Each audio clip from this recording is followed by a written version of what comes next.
So, eto, kapapasok lang na balita. Kung matatandaan nyo, mga kababayan, pag-uusapan natin ito, ano? Natatay nga ako. Dahil may nakapasok pong balita sa atin, kakapasok lang, no, kani-kanina, na totoo pala ang chismis. Oh. Totoo pala, ang umuugong-ugong sa loob ng GC ng aking bubuwit. Natatay nga ako. Opo, tama po ang narinig nyo mga kababayan. At nakikita nyo naman dyan sa thumbnail natin, no? Pulong at magkakapatid, galit na galit sa tatlong senador. Natatay nga ako. Gangster, you know, we do that better than anybody. I bet you got it twisted, you don't know who to trust. So many player hating niggas trying to sound like us. Say they ready for the front, but I don't think they know it. Straight to the depths of hell is where them cowards going. Well, all you still down, nigga, holler when you see me. And let these devils dissolve for the day they finally free me. I got a caravan of niggas every time we ride. Hitting motherfuckers up when we pass by. Until I die, live the life of a boss player. Cause even when I'm high, fuck with me and get crossed later. So ayo, welcome back for another video mga kababayan. Nagbabalik muli ang inyong lingkod, Mirador Piqua at your service. So eto, kapapasok lang na balita. Kung matatandaan nyo mga kababayan, pag-uusapan natin muli ito, ano? Dahil may nakapasok pong balita sa atin, kakapasok lang, no, kani-kanina, na totoo pala ang chismis. Oh. Totoo pala, ang umuugong-ugong sa loob ng GC ng aking bubuwit. Naku po. Diba? Yan po ay legit na information, no, na ibinato sa atin at ibinahagi ng isang bubuwit natin na nasa loob ng kanilang GC. So, eto pala ang istorya mga kababayan, no?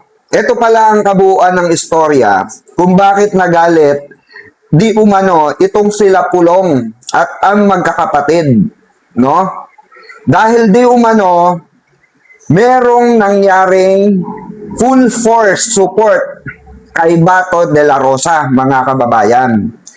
Nag-usap, ang siste pala ganito, mga kababayan, nag-usap-usap na pala sila, no, sa PDP, sa PDP, mga kababayan. Nag-usap-usap na po sila nung umpisa pa lang nalalabas si Bato. So ngayon, mga kababayan, ayon sa ating source, no, ayon sa ating bubuit, itong mga Duterte siblings ay alam na nila na hindi tutulungan si Bato de la Rosa at hindi tawag dito, hindi itatakas. Gagamitin sana yung ano na yon, yung pagkakataon na yon, boboto lang, kumbaga oonsihin. Pag nakaboto na, yon, papadakipin na. Papadakma na. So, ang nagtimbre, kung papansin nyo bakit may NBI agad-agad dun sa sa tawag dito, sa Senate. Although hindi nila alam na hindi nila alam na darating si Bato, 'di ba? Sabi ng Senado, which is si Senator Soto, hindi niya talaga alam. Ang nakakaalam lang mga DDS. Sa GC nga nila. So, sa makatuwid mga kababayan, may informante. Kasi kung nakalabas sa amin, kung nakarating sa amin, yung information ng plano, for sure, makakarating din sa NBI yan, di ba? So, kaya ganon ang siste. Kaya may inabutan si Batron na, na NBI. Kasi nga, bakit? Kasi nga, ang plano sana talaga dyan, pabobotohin lang si, tapos ipapadakma na. Kasi, unfair nga naman ito, mga kababayan, sa side ng mga Duterte siblings. Totoo yan. Yun yung sinasabi natin kahapon. Unfair na unfair, no, na makikipagpatayan yung tatlong senador, yung mga senador na naandoon sa, sa Senate, no? halos ibuwis nila ang buhay nila. Lalo na si Robin Padilla, di ba? Well, siguro talagang plano na nilang tablahin itong magkakapatid, no? Itong si Sara, si Kitty, si Pulong, at si Baste, di ba? Siguro wala na sa plano ni Binoy na tawag dito basta na lang iwan si Bato. So ginawa niya yung bilang kaibigan nga. Kaso, no, wala naman tayong doubt doon. No, kung ganun ang pananaw ni Robin, wala naman tayong question doon. Kaibigan niya yun eh. May sinumpaan siya ron. Pero, syempre, meron din siyang sinumpaan sa side ng Duterte. Diba? Meron din siyang sinumpaan eh. Dati nga, sinasabi niya, sasama siya, diba? Handa niyang samahan ng matanda ron. Pero ngayon nga, mga kababayan, tactics na lang yon. Political tactics, political agenda, political use. For what? Personal gain. Diba? Ayaw nyo kasi maniwala mga DDS eh. No? Mismong sa GC na nanggaling yan. Na di umano ay talagang mura ng mura sa opisina. At sa GC, pinagmumura. Okay? Pinagmumura, di umano itong mga senador. Itong pinangalanan pa niya doon sa sa GC. Tinagpa niya doon sa GC kasi may GC sila. Ng mga DDS doon. Mga DDS senator, mga ibang PDP, no? Nandun lahat. Kaya pala, nagtataka kami mga kababayan. Kasi nandun kami. Nandun kami sa eksena kung saan nasa labas kami ng Senado. Okay? Nagtataka kami, bakit wala? Wala ang PDP laban. Wala pong sumuporta na matataas sa PDP laban. Yun yung pinagtataka namin. Diba? Wala doon yung mga solidong supporter ng mga Duterte. Ang naandun lang mga kababayan, kakapuranggot, mga rider lang. Yung mga nanggugulo, yung mga pinagsusuot nila Mike Defensor ng Duterte, tapos yung mga sila Boy Lighter, ayan, na po sila, tawag dito, sila Dada, halos lahat mga vlogger, mga kababayan, halos lahat mga vlogger. Konti lang yung mga tao talaga.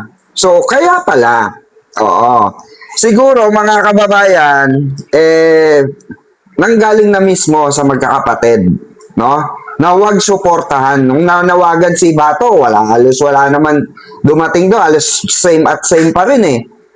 Yung yung palang tawag doon, mga supporter, pakakunti na eh. Mas marami pa nanawagan sa side ng Dilawan, ng Pinklawan at ng Loyalista, Magdalo, at Bunyog.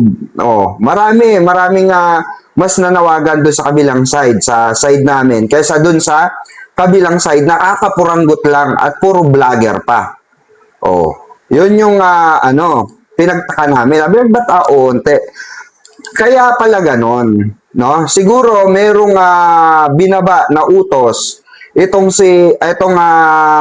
siblings na ito, Duterte siblings, na wag suportahan si Bato de la Rosa. Na wag puntahan sa Senado. Kasi madali lang yun, mga kababayan. 'Di ba? Kung kakayanin ng PDP yon, kung talagang suportado nila si Bato, pero hindi po, mga kababayan. Kasi nga, 'di ba? Tinabla na nga ni Panelo 'yan noon pa. Dahil nga sa pag-aresto kay Digong, kung matatandaan nyo, mga kababayan, wala po sila ron. Halos hindi nga sila makipagpatayan dyan eh, 'di ba? Halos hindi nga sila tumulong, 'di ba? May 13 hours, mga kababayan, remember. Nanatili si Digong, nakipag-negotiate si General Torre hanggang sa binitbit na si Digong papuntang ICC. Oh, 13 hours, imagine that itong kay Bato, wala pang 13 hours to. Oh, ilang hours pa lang yan. Pero, di ba mga kababayan, nakita nyo at saksing buhay kayo, no? Kahit mababoy pa ang Senado, maprotektahan lamang si Bato de la Rosa. O, isipin nyo ganito, gaano kasakit sa side ng mga Duterte yun. Dahil kung matatandaan nyo, sabi nga namin dito, kung matatandaan nyo, merong pinangako si Bato de la Rosa na handa niyang samahan ang matanda doon if ever lumabas ang kanyang warrant of arrest. Oh. Kaya nga sabi ko, huwag kayong magulat kung darating na eleksyon, magkakalaban na yan. Oh. Kasi bakit? Tinraidor po nila si Digong o si Bongo. Si Bongo, maniwala kayo, susuko yan? Kagaya kay Digong? Hindi susuko yan. Si Digong nga lang yung may balls sa kanila. Na sumuko. Diba? Kasi ang katwiran nila, nadamay lang kami. Ang puno naman talaga namin, ang head namin, ang mastermind yan, si Digong. Diba? Ganun lang ang katwiran nila sa sa Senado sa mga senator Siyempre, sila nakakampiyan. Pero ang tanong, fair ba yun kay Digong? Fair ba yun sa magkakapatid na Duterte? Ano nyo, i-apply nyo sa sarili nyo bilang isang tao na lang, mga kababayan. Merong kaibigan na matalik. Matalik na kaibigan. Simula pagkabata, kaibigan na kayo. Simula pagkabata, magkaibigan na kayo. Sa hirap at ginhawa, magkasama kayo. Tapos all of a sudden, yung best friend ng tatay mo, isinave yung sarili niya para lamang mapahamak yung tatay mo. Hindi sasama loob mo? Or magdusa yung tatay mo sa kulungan. Hindi, at gusto niya maligtas. Hindi ba sasama loob niyo? Of course, ako bilang tao, sasama loob ko. Legit yun. That is legit. Kaya yung lumalabas na mga issue ngayon, na nagagalit si Pulong sa 3 senator, wala tayong pinangalanan na si Robin Padilla, si Bato, saka si Cayetano, Wala tayong pinapangalanan. Hindi ko sinabing sila yon. Ang pinagmumura ni Pulong Duterte, wala akong sinasabi, Ano lang yan, ating nababanggit lang yan, pero hindi ko naman sinabi na sila yung hindi ko naman sinasabi na sila yung pinagmumura. Hindi ko sinasabi, ulitin natin, correction. Hindi ko sinasabi na si Alan Peter Cayetano, si Bongo, at si Robin Padilla yung minumura ni Pulong Duterte. Correction po,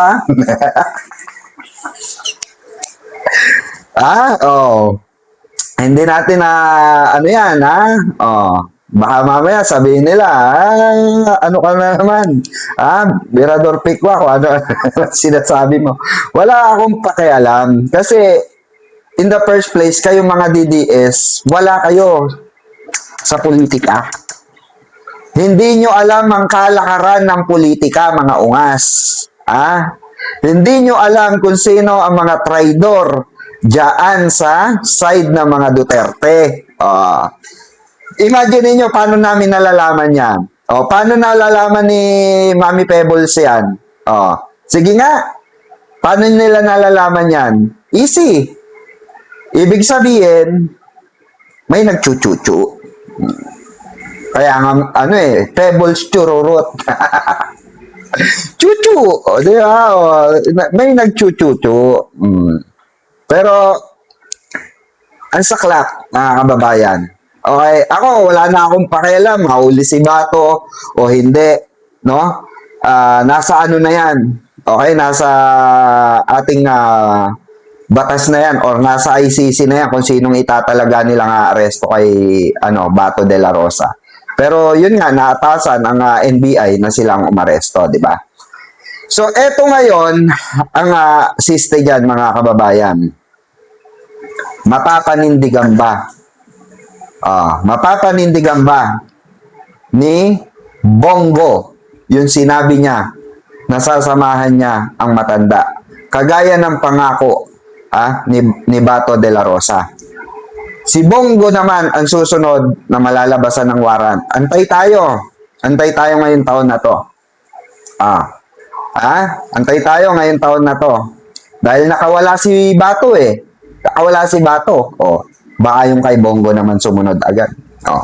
So ngayon, titignan natin kung makikipagpatayan din ba si Robin Padilla para maitakas si Bongo. Makikipagpatayan rin ba ang ibang senador para kay Senator Bongo? Yan ang abangan natin. Ito, yung sinasabi natin dito, it is legit information na nakarating sa atin at ito mismo ay sinabi, no? Ayan, nakikita nyo. Ito ay mismo ay pinost na. Nino po, sinabi na po ni Mami Pebbles. Kahapon, medyo nag-ano-ano pa ako, 'di ba? Sa live ko, nag-ano-ano pa ako, titimbang pa ako. Ayaw ko muna siya ilabas. Pero yun nga, no? Maraming hindi nalalaman ang mga DDS supporter sa nangyayari dito sa PDP. Maniwala kayo, abangan nyo. Tingnan nyo ang ganda ng ngiti nila kay Remulla. Ang ganda ng ngiti nila kay Remulla, di ba? Yung mga senador. Naka-meeting ni Remulla. Tapos sabi pa ni Remulla, nandito ako para, para sa mga senador. Masecure sila. Di ba? Tapos, konting meeting, dinner, ayan. Kasi bakit? Alam naman natin, hindi naman tayo bobo. Alam naman natin, natatakbo si John Vic ngayong paparating na 2028 election. Baka magulat kayo sa impeachment.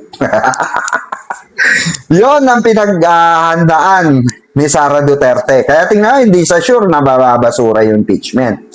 Pero depende pa rin yan, di ba? Kung ipo-forthwith yan ng Senado, ng Duterte, siguro ipo-forthwith nila yan para, di ba? Kagaya ng dati. Pero, mga kababayan, yung tiwala ng Duterte siblings, hindi na nila makukuha. Mark my word. So hanggang dito na lang muna, mga kababayan. Maraming salamat po sa inyong panonood at pagsuportan tunay magmula noon hanggang ngayon. Magsama-sama po muli tayo sa susunod na ating video. Once again, ito po muli ang inyong lingkod, Birador Pikwa, at your service. Thank you so much. Maraming salamat. At mabuhay po ang sambayan ng Pilipino, mabuhay ang bansang Pilipinas. Especially, saludo sa ating mahal na Pangulong Bongbong Marcos. Gangster, we do that better than anybody. I bet you got it twisted, you don't know who to trust. So many player hating niggas trying to sound like us. Say they ready for the front, but I don't think they know it. Straight to the depths of hell is where them cowards going. Well, all you still down, nigga, holler when you see me. And let these devils be sorry for the day they finally free me. I got a caravan of niggas every time we ride. Hitting motherfuckers up when we pass by. Until I die, live the life of a boss player. Cause even when I'm high, fuck with me and get crossed later. The future